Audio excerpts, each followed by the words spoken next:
লন্ডনের আকাশে ঘটতে যাচ্ছিল এক ভয়াবহ বিপর্যয়।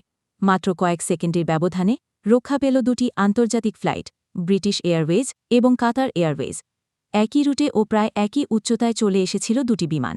নিয়ন্ত্রণকক্ষের তড়িৎ সিদ্ধান্ত আর পাইলটদের দক্ষতা না থাকলে আজ হয়তো লন্ডনের আকাশে ঘটতে পারত একটি বড় বিমান দুর্ঘটনা।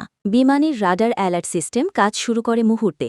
সঙ্গে সঙ্গে একটি ফ্লাইটকে ডাইভার্ট করে নিচে নামিয়ে দেওয়া হয়। এই ঘটনায় যাত্রীরা কিছু বুঝে ওঠার আগেই বিপদ কেটে যায়। তবে তদন্ত চলছে, কেন একই রুটে দুটো ফ্লাইট এত কাছাকাছি চলে এসেছিল। আকাশপথে এমন ঘটনা খুবই বিরল। তবে একটিমাত্র ভুল সিদ্ধান্তে প্রাণ নিতে পারে শত শত মানুষের। এই ঘটনাটি আবারও স্মরণ করিয়ে দিল, নিরাপত্তা ব্যবস্থার একটুও ফাঁকফোকর মানে হতে পারে ভয়াবহ পরিণতি। আপাতত সবাই নিরাপদ, কিন্তু প্রশ্ন রয়ে গেছে, এই ভুলটা আসলে কার?